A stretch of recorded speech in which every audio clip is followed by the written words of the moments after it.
She speaks to thousands of sales professionals all over the United States in coordination with her upcoming books. Everything you needed to know about selling to the sexes, and four-dimensional follow-up, how to increase customer loyalty and increase client retention.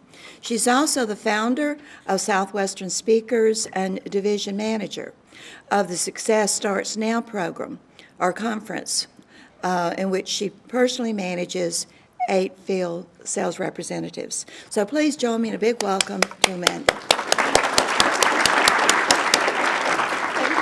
Thank you. And is it okay if I don't use the mic? Can everyone hear me okay? That's okay. All right. Well, actually, before we get going, just to make sure everyone stays awake after some lunch, I'm going to have you do a very quick exercise. So everyone stand up with me. I promise it's not going to take long. It's not going to be embarrassing. This is very simple. And all I want you to do is I want you to turn and look to the person on your left. Okay, so everyone turn and look to the person on your left. Now I want you to do the opposite and turn and look to the person on your right. Okay? Now that's the easy part. Here's where it gets a little tricky because I want you to think about it very hard and turn back and look at the better looking of the two.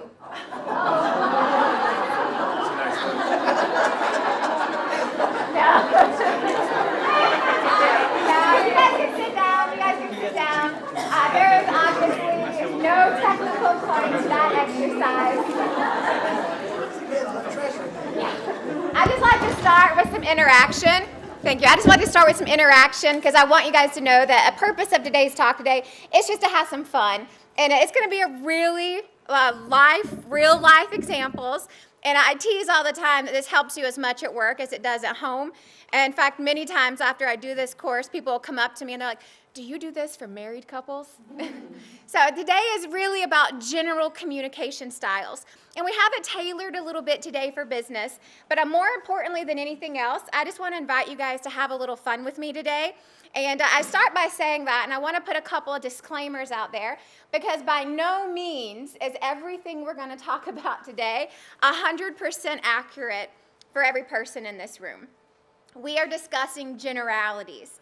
The second thing I want to bring up is this information did not come out of thin air. I didn't hide in my house in a backroom closet thinking of all the different things what I think about men and women.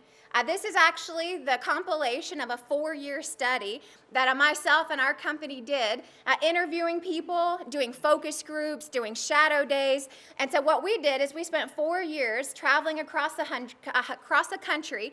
I'm speaking with hundreds, if not thousands, of sales professionals, age 18, all the way up to 65, to see what are some of the gender preferences in business today. So with that said, just out of curiosity, by a raise of hands, how many of you in here work with someone of the opposite sex? Yes? All right, so we're talking to the right group of people here today. One of the things that I found is that in all these studies, what a lot of people said is that their primary challenges were not always working with the opposite sex, but more often in some cases, they had harder problems, bigger challenges working with the same sex. That actually women working with women or men working with men was more challenging than working across genders. So that led us to some kind of interesting insights in the very beginning. And so kind of how we're going to go through today is we're going to break it up into 4 different quadrants. What are the different communication preferences of men working with men, of men working with women, of women working with men, and women working with women? And regardless of what category we're talking about, there's a lot to gain and there's a lot to learn just from the insights of how men and women communicate just a little bit differently. So with that said, biologically speaking, just to kind of start us off on the right foot, what psychologists have found is that there are over 100 structural differences between the male brain and the female brain. Now, I know some of you are probably sitting there going, 100. That's it? Just 100? But there's actually 100 structural differences just in the biological makeup of the male and female brain. Now, to take all of that in very short, all that means to us is that men, they actually compartmentalize and they process all of their information in the very front part of the brain. So not knowing anything else, knowing that they process all their communication right here up front, what do you think that does to their communication style? How do you think that affects their communication? It's short and direct. That's absolutely right. Now, women, on the other hand, most women, biologically, actually process most of their information back here in the back part of the brain. And so it actually takes longer to process, so it goes through various different portals, which means that we tend to feel more, sense more. We tend to be bigger picture communicators. The ladies, just knowing that about the way we process communication, what does that do to the way that we talk? What do you think? It takes longer to process. It's all over the place. Sometimes it's interconnected. But what that really happens and what that means to us is that the way that we communicate, and this is what we have found is the largest gap between men and women today, is that men leave out details. In other words, they communicate with blinders on. They talk about what's right in front of them. They don't talk about the details off to the peripheral sides. They talk about what's right here, what's right in front of them, whereas women focus on details. You know, a great example, and just out of curiosity, how many of you, raise your hand if you're married? Most of you are married, all right. So to the general audience here, when you come home at night and you ask your spouse, how is your day? What is the typical male response? Fine, good, conversation over. Women, what is our typical response?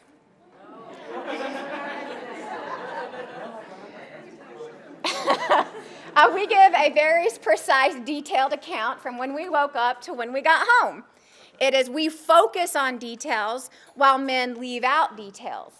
And that is a natural conflict, causes frustration in the simple way that our brains biologically communicate. Now, there was actually a statistic that came out not too long ago, and I love this, and I thought it put it in very good context, that they said on any average day, the average male will speak 12,500 words in any given day. The average female on that same day will actually speak 25,000 words on the same day. Now, for you mathematicians in the room, what does that mean? Yes, women actually speak twice as much as men. Now, I was doing this a couple of weeks ago, and I had a woman in the back scream out, "Yeah, that's because we have to repeat everything we say." Whether or not to be true, there is a big indicator of the way that we communicate that causes natural conflict, causes natural frustration, just in the way that we choose to share the details of our communication. So a lot of what we're going to talk about today is really just how do we close in those gaps? What are some of the preferences, the do's, the don'ts that we can gather from the same sex as well as the opposite sex to help us be better communicators?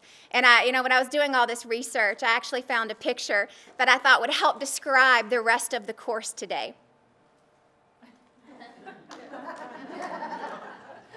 What we will find is we're going to talk about a lot of different things, but what you will find is that women, naturally speaking, because of the way that our brains are structured, we tend to over-detail everything.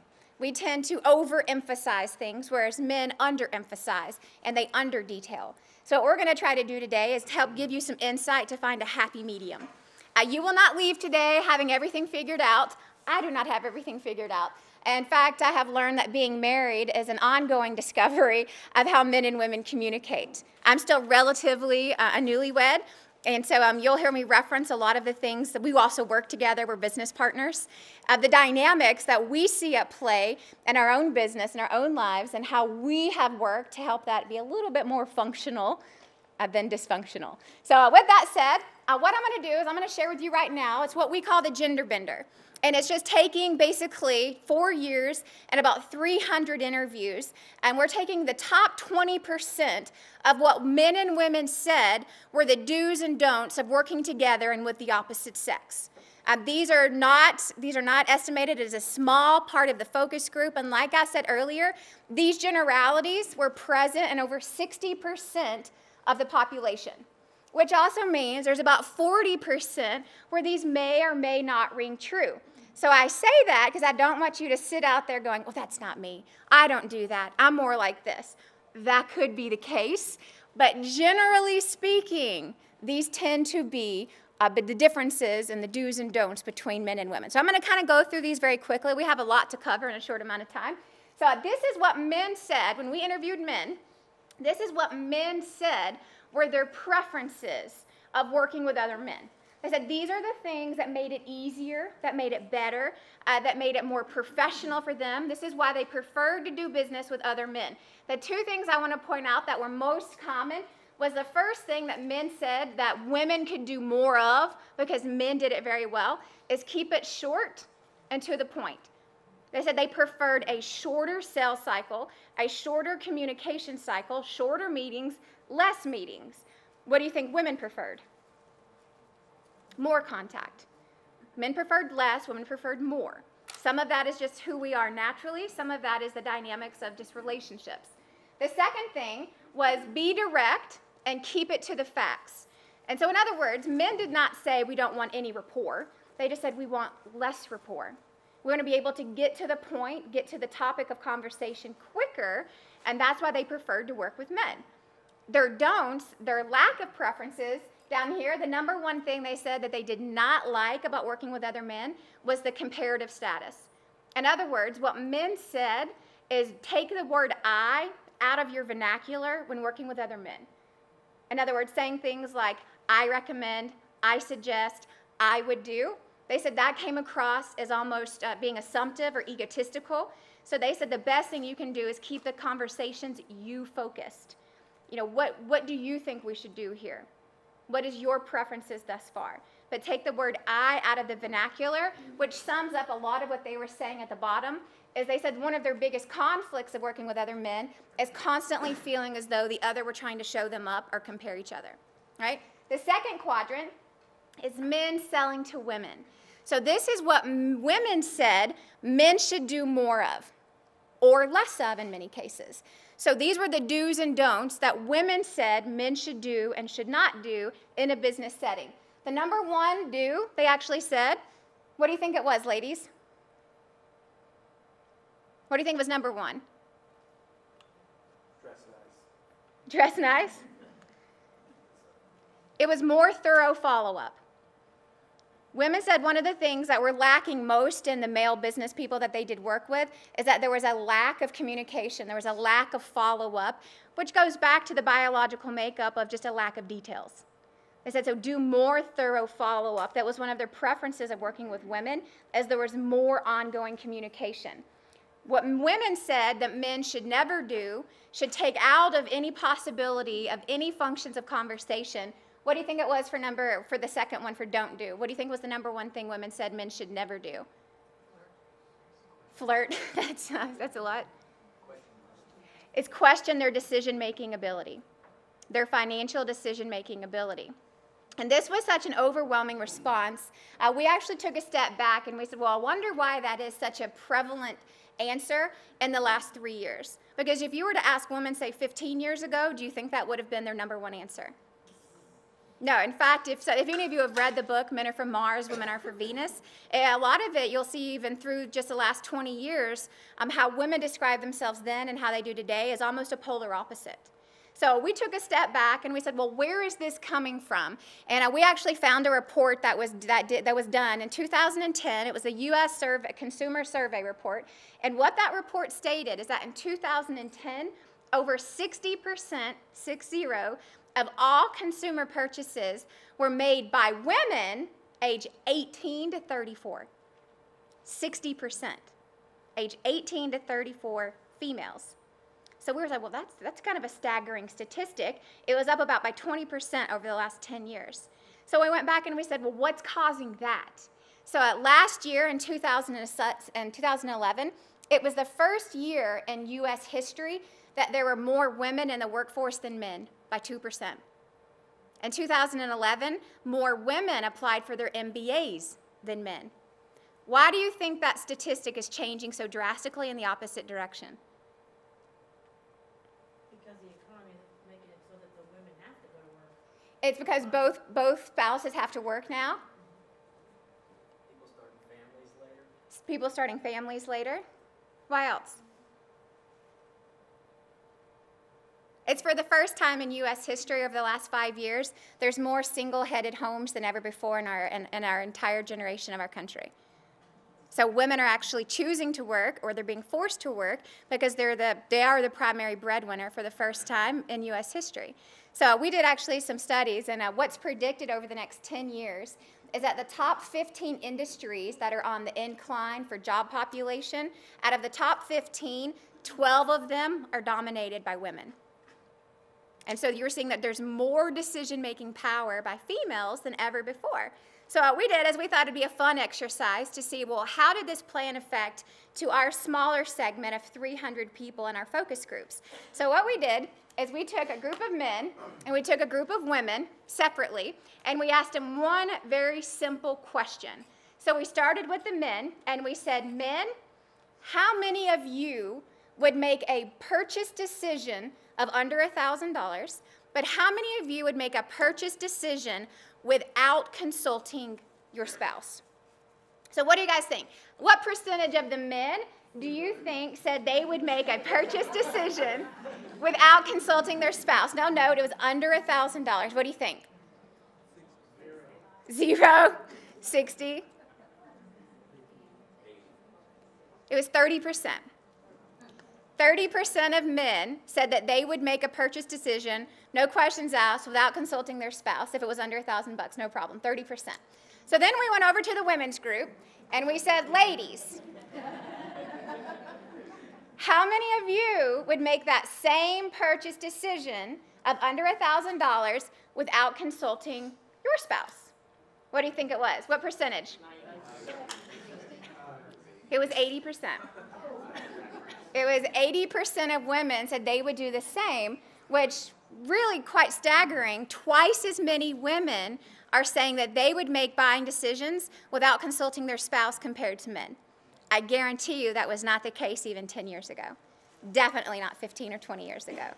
There is a changing marketplace and who's making a lot of the financial decisions in today's households. So guys, just a quick tip, what women are saying is, you can sell to us. We will buy from you.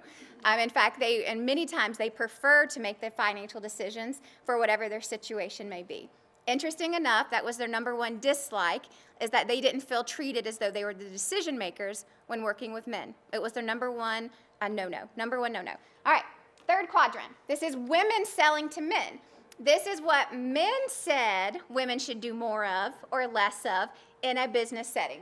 Number one, obviously it's going to be less rapport, but what I thought was more important that they noted that was almost equal to less rapport is be attentive. Be attentive. What men said is one of their biggest challenges working with women is it's talking to someone and you're talking and you go, oh, shiny things, oh, squirrel. It's like these people have ADD. And so one of the things that I've noted is that being a woman, most women pride themselves in being a multitasker. Women say, I'm great at multitasking. I can do many things at once. And I was working with a client a couple of weeks ago. I was at a conference in Florida, and I do a lot of work with some call centers, and this is actually a treatment facility. And they were on stage, and they were talking about this, and when they said this, I was like, oh my gosh, that is exactly how I feel. And they actually said, now don't hold this to me, they actually said that smoking marijuana is less harmful to your focus than multitasking. They said that multitasking, doing multiple things at once, causes less results and less production than smoking a joint every day. They said that is the effect that it has on people's production. And if you think about it, you take an average day for many women, and you think about what we start our day with and what we end our day with, it's probably 100 different things that we're trying to handle and juggle through the day, which means we do a lot of things not all that well sometimes. And men said that was their biggest frustration, is that there was never focus. There was never a present conversation with many of their female cohorts. I said the number one thing you can do is just be present, focus on one thing at a time. Their biggest lack of, don't do, never do, was actually don't focus on the problems. They said one of their biggest complaints of working with women is that women tend to talk a lot about what's not working instead of what are we going to do next. We tend to talk a lot about what's happening here and now instead of talking about what we're going to do in the future. We talk about the past, what didn't work before, what's not working now. And what men said is, I don't need to meet with you and I don't need to talk to you unless you have a solution. In other words, I don't care about the problem unless you have a solution to the problem. So their advice to women is, don't call me with a problem, call me when you have a solution to the problem. But women, we tend to want to just kind of give a checkpoint every step we go. And they said, don't do that. Less meetings, less conversation, more movement, more forward action. Last quadrant is women selling to women. Women's number one preference of what they said was most helpful about working with other women was actually very interesting, and it was the least thing I expected to be on this report, was organization. It was organization. And the reason they said that was so prevalent and when they were working with other women is because there was a serious lack of it when they were working with men.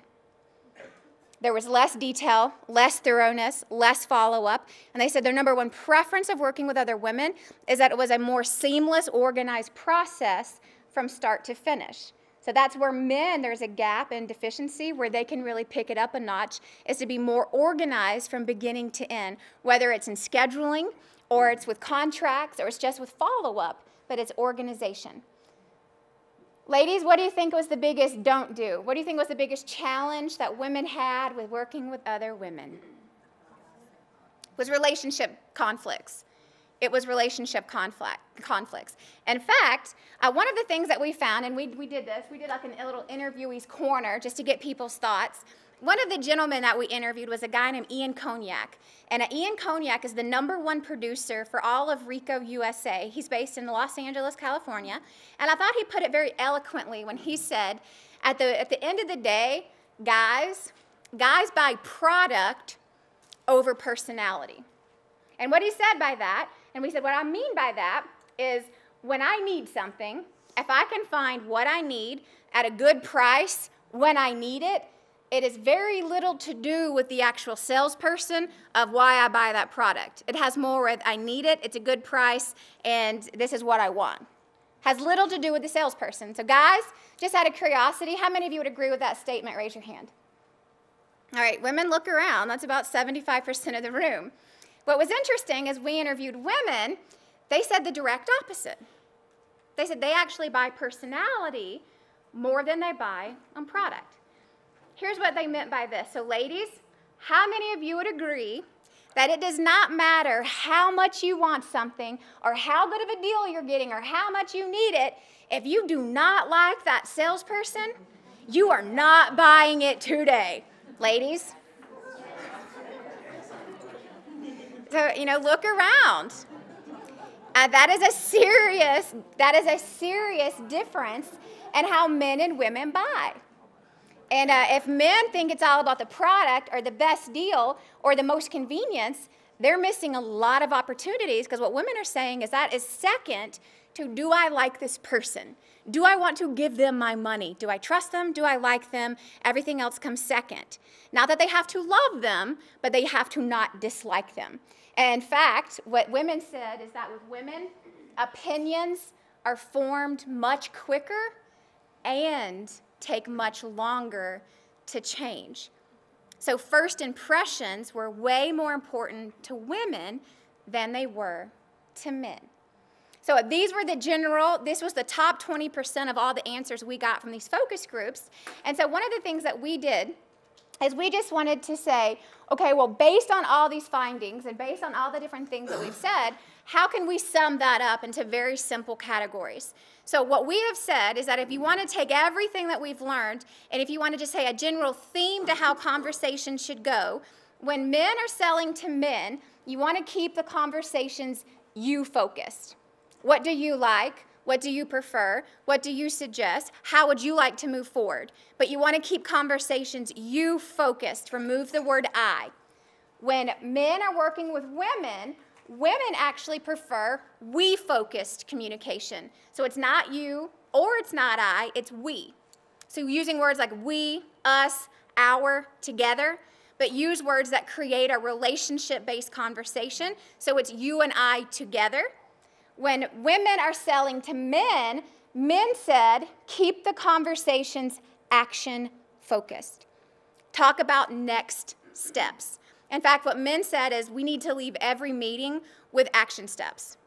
We don't want to meet just to have a meeting. We want to meet to move the process forward with detailed and specific action steps. And women selling to women, women said keep the conversation relationship focused. In other words, you want to find commonalities early. Find common interests. And many times it doesn't have to be anything major. It could be you like your shoes, you have the same color hair, you're from the same hometown, you used to work in this kind of space. But you want to find commonalities early when working with women. So, in two very simple ways to define men and women, which this is not going to be a big surprise to many of you, is women are relationship people-based buyers, whereas men are fact and things-based buyers. So if you think about just splitting these two quadrants in half, is women are people-focused. In other words, if you asked a very simple question, what do you spend most of your time talking about? What do you think women spend most of their time talking about? People. If you take men and you were to record their conversations all year long, what do you think men spend most of their time talking about? It's things, hobbies, activities, facts. It's very little necessarily about people. It's just the two natural differences in men and women's communication. So it's important to note when you're having business communication, what are the preferences of the opposite gender? So one of the things that we decided to do was really dig into, well, what kind of preferences are we talking about here? And we actually went in and we decided, well, I understand that because as a woman, when I say things, sometimes what I say isn't always what I mean. In fact, how many of you have had the experience when you were actually, the words were coming out of your mouth, you knew good and well you did not mean what you were actually saying? How many of you have done that? Today. So one of the things that we did, we said, we think this is going to be really insightful to not only us as the researchers, but to men and women alike, is what are the underlying meanings? In other words, when we say something, what are we hoping would be the direct result of that comment? What are our expectations between men and women? Do you think that we found they were slightly different? Yeah, they were slightly different. So this is the group interaction part of this presentation. So we're going to do some group exercises, and all I want to do is we're going to start with the men. And I'm going to give you a word. So these are very general terms. We tried to keep them as general as possible so that everyone would generally say something of the same. And we just gave them a word, and we said, when you say this, what do you actually mean? So when you say this, what are you actually saying? And then we did it with women. So guys, we're going to just see how right these focus groups were for the benefit of all these ladies. So I'm going to give you a word, and I want you to shout out what you actually mean when you say this. Is that easy enough? Easy enough? Okay. So the first phrase is, I'm sorry. So guys, when you say, I'm sorry, what is the end result you're going to hope that happens as a result of saying, I'm sorry? Very good. Very good. Men said is that when they say, I'm sorry, the effect of that is, now let's move on. Guys, how many of you would agree with that? What they really meant was, shut up and go away. Yes, one for one. But a lot of this is really important to note because do you think when we get to the women's version, it's going to be different? And what we had found is that yes, what we have found is that a lot of the conflict came in unexpected expectations. They were unmet expectations.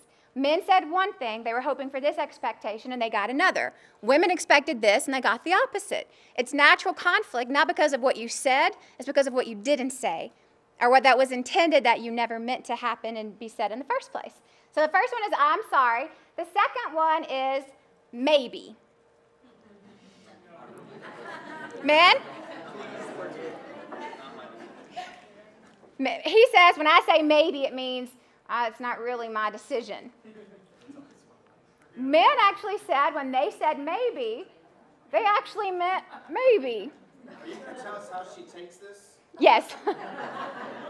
So men actually said when they said maybe, they actually meant maybe. They said it was an indifference. It wasn't yes, it wasn't no, it wasn't any secret code language. It was just maybe. Guys, how many of you generally agree with that? Yeah, maybe. The next one is I don't mind. So guys, when you say I don't mind, what does that really mean to you internally? I don't mind. I don't care. What men said they actually meant was, I don't want to, but I'll do it because you asked me to. Guys, how many of you would agree with that? Ladies, look around. Now, what's interesting is that when we asked women, their response was very similar with one minor difference that makes a huge impact in communication. But it's like when I ask my husband to take out the trash, he's not doing it because he is so excited to do this. It's because I've asked him to. However, if he asks me to do the dishes, I have a different expectation. We're going to get to that in just a second. So the next phrase is we need. When men say we need, what is the underlying context of using the word we and need? This is a priority. It needs to happen. What was interesting is what men said. Men actually said anytime they used the word we, they were using this as a cop-out of I don't really care enough to make a decision, because if I did, I would have said I. So men actually said when they used the word we, it's a softer way of saying I really don't care. So I'm going to put this on somebody else because it doesn't matter to me. Now, when women say that, that is not what that means. But men said this was an easier way to say I'm really indifferent to this. So if I wanted it, I would actually tell you. But I'm going to use we as a softer way of just saying I don't really care. I'm not the decision maker on this. I'm going to default to somebody else. The next phrase, it's your decision. So when men say it's your decision, men, what do you actually mean when you say that? I don't want to deal with it. It's up to you. Don't mess it up. Men said, when they say it's your decision, make up your mind already. I really don't care. It's up to you. I'm indifferent. It doesn't actually matter. It's truly up to you. Guys, how many of you would agree with that? Good. We're on track. We're on track. Next one. Is everything okay? So when men say, is everything okay, what are they hoping is the end result of that comment? They're hoping the end result will be an answer, then they can move on. So what men said is that, what they said is, I'm acknowledging I see something is wrong here. However, that does not mean I want to talk about it, unless it's important, and they reference that. But when men say, is everything okay, they are hoping for a one-word answer, yes or no. They're not hoping for, and, oh, I'm so glad you asked, let's sit down. That is not what they're hoping as the end result. This is a natural conflict between how men and women communicate, and I'll get more into that after we share the ladies. But guys, is this about right? All right, last one. Sure, go ahead. So when men say sure, go ahead, what do you guys, what do you mean when you actually say sure, go ahead? I don't have a choice. It's, I'm fine, I don't care, it doesn't really matter. They said, whatever, let's move on. Well, what's interesting is if you look at most of these, most of what they say, they actually mean what they say. It's really interesting when we took these studies and we compared them with the next ones, because they're very distinctively different. They're very distinctively different, which is why predominantly speaking, there tends to be a lot more challenges in women's communication than men, between men and women, and between women and women, based on these results, and you'll see why in just a second. So here's what he said and what he meant based on what he said. Here's women's. So ladies, the first one is, I'm sorry. Now let me preface this. We mean it. When we say it, we mean it. But ladies, what are you hoping will happen as a result of you saying, I'm sorry?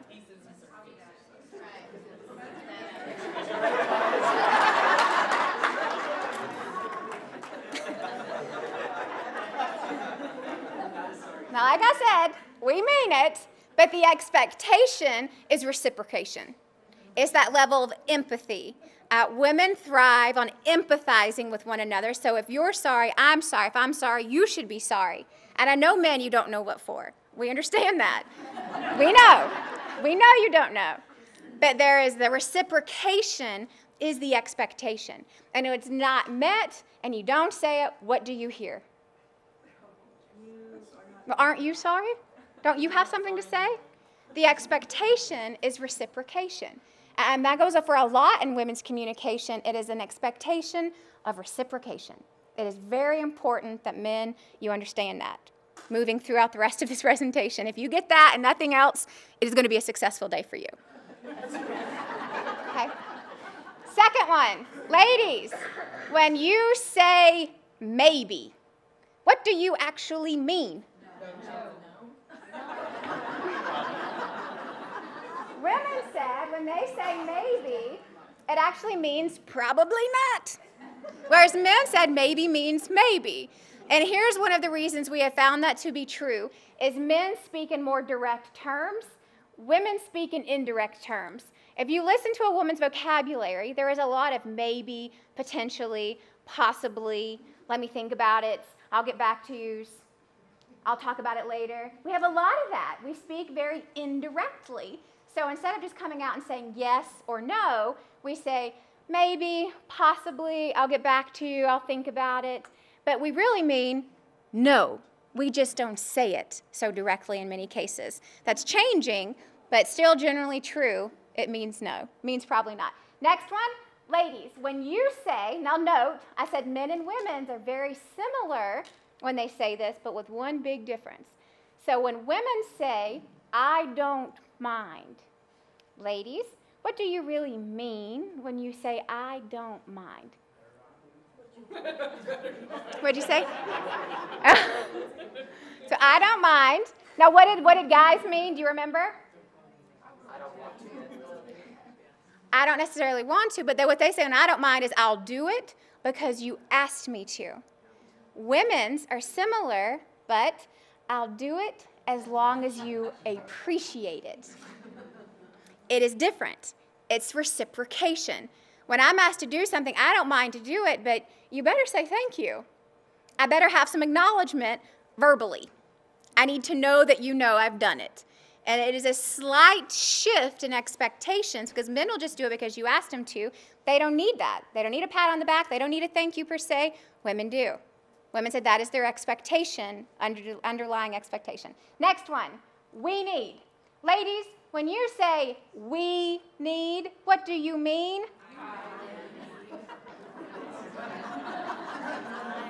Ladies generally said, and it goes back to some of that indirect language, but if you think, is anyone in here a parent? Ladies, any of you moms? Yeah. When your kids need something, or when you need something, it's, gosh, we really could use a new refrigerator, or the kids really need new clothes, or we really need a new pool. It's like anything that I want, it's we need. And it goes back to a little bit of that indirect language. In fact, if you look at a lot of the female marketing, you'll see a lot of it's not direct marketing. It's family-oriented, it's big picture-oriented, and that's the reason why. We're team players, generally speaking, right? We want to be. So we use those indirect words as we, our, us together when it really just means I. But we don't say I, generally speaking. Next one. This is one of my favorites. It's your decision. Ladies, when you say it's your decision, what does that actually mean?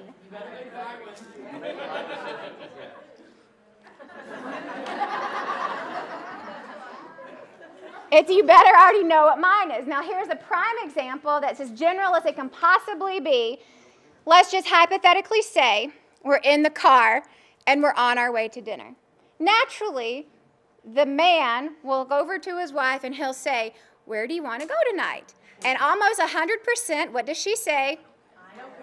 I don't care, it's your decision. Now, here's the interesting thing I've noticed in my own relationship with my husband. It does not matter what he says. Regardless of what he says, what do you think I say? Whatever he recommends, I will automatically say, "Oh, well, actually, how about this place?" And he goes, "Why didn't you just say that in the first place?" And here's the thing I've noticed. I have no idea why. But what I have come to realize after much thought over the last 4 years that I've been with my now husband, I have realized that I want him to feel like he's a part of the process. I want him to feel as though he has some decision-making power in this small part of our life. And so I constantly say, "Well, what do you want to do?" Although I already know what I want to do, don't you, ladies? We just don't tell him up front. It's almost like a little test we have you going through every day. How well do you know us? How well do you know us?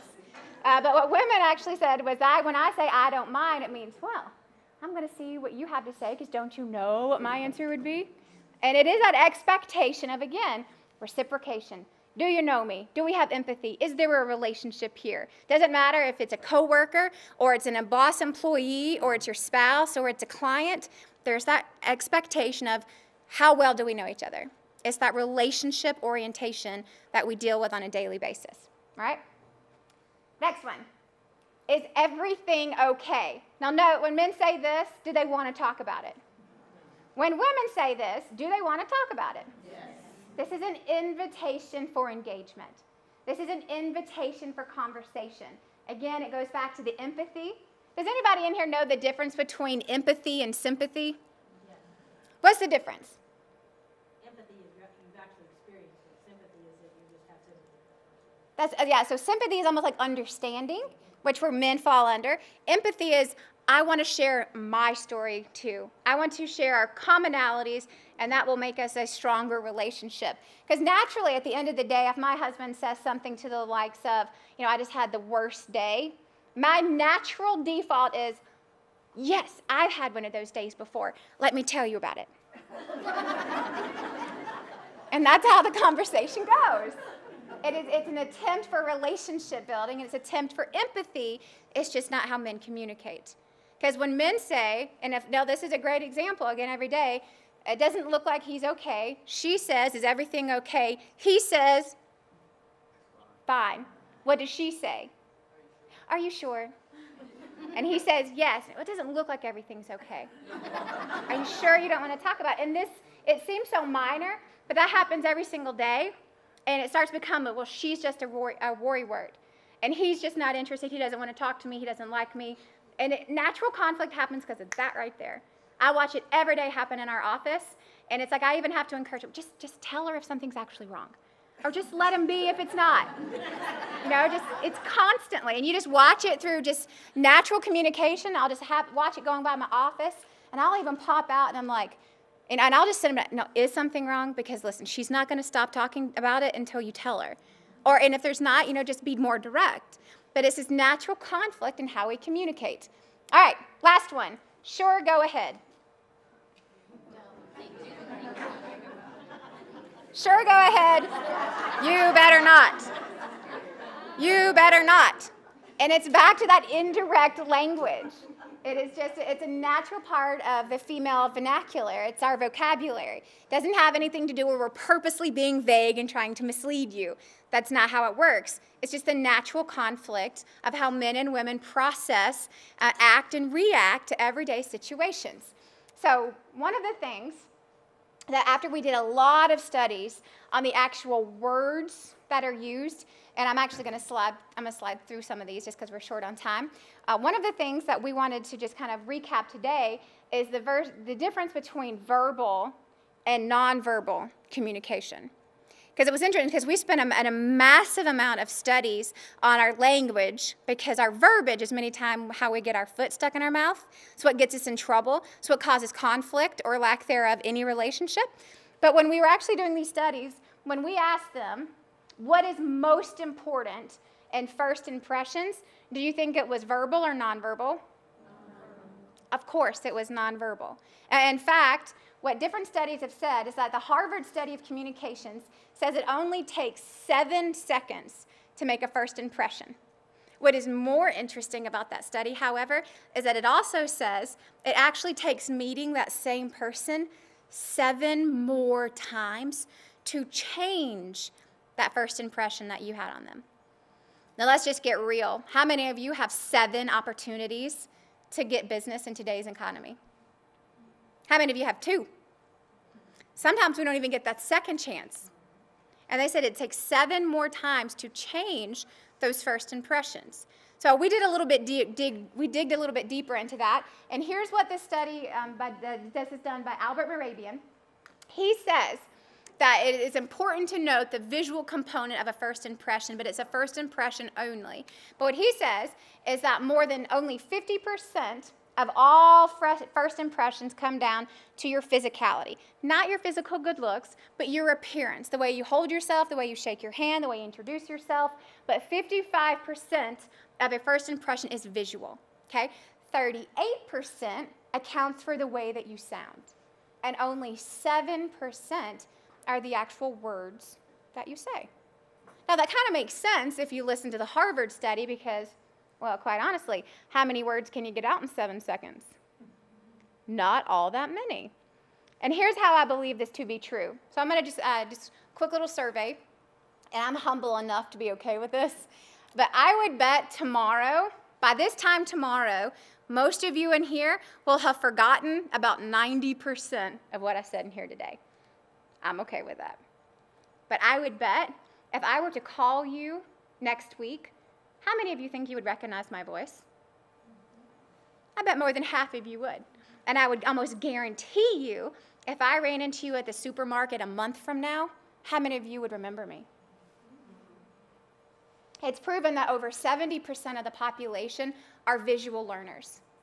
They remember and memorize and learn by visual cues, which is why these studies are so important. It's the visual cue that has the largest emotional stimulus. In fact, in sales, is anyone in here in sales? For so many people in sales, this is actually why they said, well, why do you think that we stick our pictures on our business cards and our pictures are on billboards going down the highways?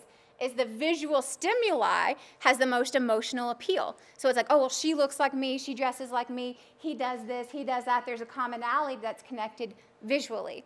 And only 7% of what you say actually has to do with the words. So I'm going to leave you with 2 quick things. And these were studies that were done by both men and women. So it was generally across the board. Crushed it.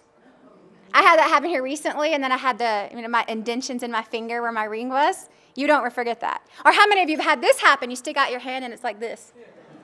It's the dead fish. They said that actually the way you shake your hand, the feeling of your hand, anytime so the appearance of your hands is one of the first things that both sexes noticed in a first impression was actually your hands. What do you think was number 2? Someone said it at this table. Their shoes. Hands were number 1, shoes were number 2. And what was interesting more than not is that shoes were more important to men than they were to women. Yeah. Shoes were more important to men than they were to women. And in fact, has anyone in here ever heard of Tom James?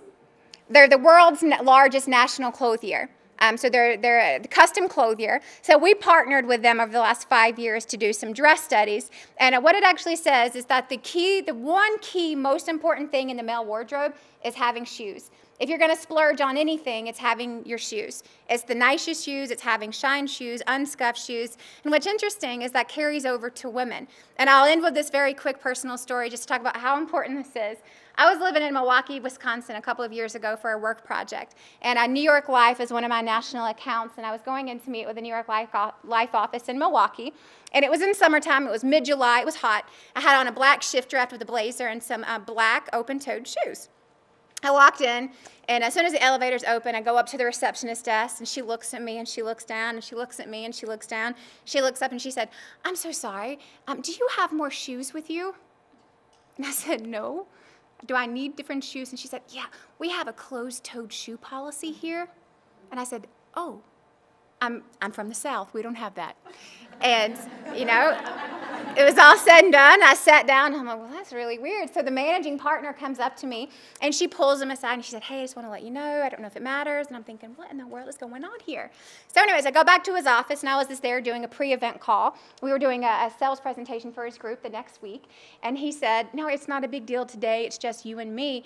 He said, "But I would ask when you come back if you could please wear hose and closed-toed shoes." And I said, "Really?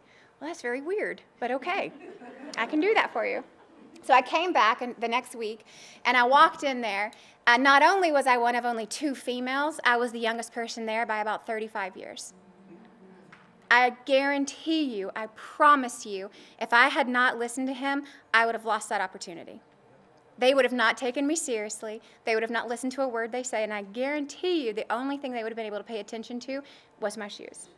And they would have deemed me unprofessional or too out there or lack of conservative to take seriously in this professional event. That happened to me one time. It was about 3 years ago, and I've followed the policy ever since. I know it seems minor. I know it kind of almost seems ridiculous, but the littlest things make the biggest difference with working not with only the same sex, but the opposite sex, but just following, always, it's rather to be safe than sorry. And it's looking for what are the little nuances that are going to make your appearance, your communication, just a little bit more intuitive. It's not about figuring everything out. It's taking a little step here and a little step there to just help bridge the gap between men and women in today's business. So thank you very much for having me. I appreciate it. Thank you. Thank you. What I had told Mark is that if any of you would like the full copy of this presentation up here, I have it in a PDF format. So Tasha back here, if you want to bring us your business card, or if you don't have a card, just give us your email, and we'll send out this entire presentation to you by the end of the week. And if you liked what you heard today, I have our full 90-minute session on this on audio. It's an audio book. So if you're interested in that, just come see us at the table, and we'll be back there for questions. Thank you guys very much.